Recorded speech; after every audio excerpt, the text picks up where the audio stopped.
ನಡಪನಾಯಕನಹಳ್ಳಿ ಇರ್ಬೋದು, ಹೆಣ್ಣಂಗೂರು ಇರ್ಬೋದು, ತಾದೂರು ಇರ್ಬೋದು, ಬಸವಪಟ್ಟಣ ಇರ್ಬೋದು, ಇವು ಗ್ರಾಮಗಳು ಸುತ್ತು ಇರ್ತಕ್ಕಂಥ ಕೃಷಿ ಜಮೀನನ್ನು ನಾವು ಬಿಡಿಸ್ತಕ್ಕಂಥ ಕೆಲಸ ನಾವು ಮಾಡಿದ್ದೀವಿ.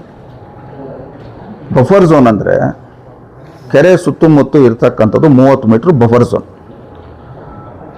ಈಗ ಫಾರೆಸ್ಟ್ ರಿಸರ್ವ್ ಫಾರೆಸ್ಟ್ ಪಕ್ಕದಲ್ಲಿರ್ತಕ್ಕಂಥದ್ದು 30 metre buffer zone. KDB acquisition ಏನು ಮಾಡಿದ್ದಾರೆ ಅನ್ನೋದು ಸಂಪೂರ್ಣವಾಗಿ ನೀಲಿ ನಕ್ಷೆ ಆಚೆ ಕಡೆ ಬಿಟ್ಟಿದ್ದಾರೆ.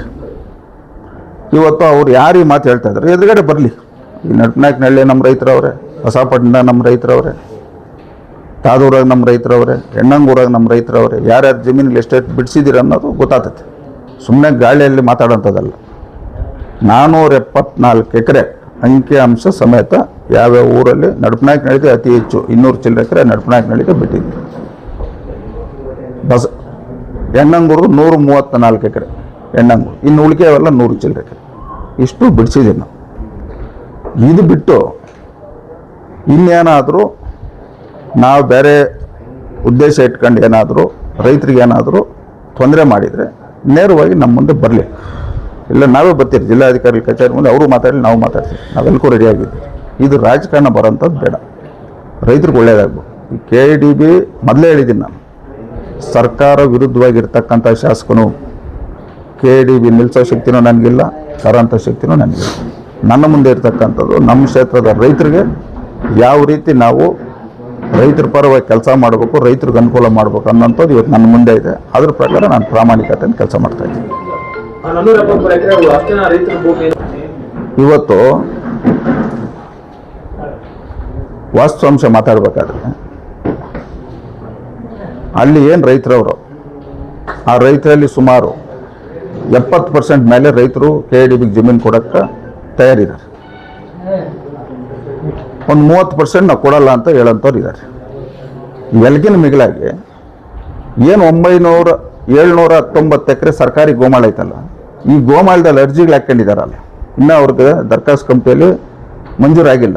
ಇವ್ರದ್ದು ಹೋರಾಟ ಜಾಸ್ತಿ, ರೈತರದಲ್ಲ. ಇವರು ಗೇಣಿ ಅರ್ಜಿ ಹಾಕ್ಕೊಂಡಿದ್ದಾರಲ್ಲ 57, 53, ಇವ್ರದ್ದು ನಮ್ಗಿನ್ನ ಮಂಜೂರಾಗಿಲ್ಲ ಅಂತೇಳಿ ಅವ್ರದ್ದು ಹೋರಾಟಗಳು ಜಾಸ್ತಿ. ಇನ್ನೊಂದು ಭಾಗ ಒಂದೈತೆ, ಅವ್ರೇನು ಹೋರಾಟ ಮಾಡ್ತಾರಂತ ನಮ್ಗೆ ಗೊತ್ತೈತೆ, ಅದನ್ನ ನಾವು ಮಾತಾಡೋದು ಬೇಡ.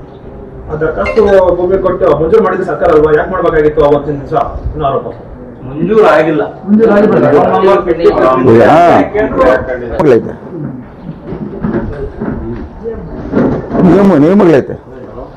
ಈಗ ಒಂದು ಕಿತ ಒಬ್ಬ ರೈತನಕ ಮಂಜೂರು ಮಾಡೋಕೆ ಅವಕಾಶ ಐತೆ.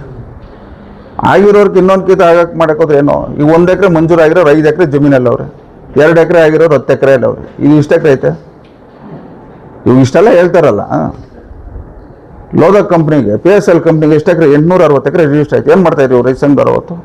ಯಾಕೆ ನಿಲ್ಸಲ್ಲ, ಬರ್ಕೊಡ್ತಿಲ್ಲ ಎಲ್ಲ ರೈತರ ಜಮೀನು ಅಂತೇಳಿ? ಅಷ್ಟು ಆಯ್ತಾ? ಪುರ್ಬೇರೇನಲ್ಲಿ ಸರ್ವೆ ನಂಬರ್ 2 ಒಬ್ಬರಿಗೆ 60 ಎಕರೆ 25 ಕುಂಟೆ ಕೊಟ್ಟರು. ಎತ್ತೋಗಿರಿ ರೈತ ಸಂಘದವರು. ಆ ಭಾಗದ ರೈತರು ಏನಾಗ್ಯವ್ರೆ, ಕಲ್ಕುಟಕರು ಏನಾಗ್ಯವ್ರೆ? ಈ ನಾರ್ತ್ ಯೂನಿವರ್ಸಿಟಿ ರೈತರದೇ ತಾನೆ? ಎತ್ತೋ ಯಾಕೆ ನಿಲ್ಸಿಲ್ಲ ಅವಾಗ? ನಾರ್ತ್ ಯೂನಿವರ್ಸಿಟಿ ಬೇಡ ನಮ್ಗಂತೇಳಿ.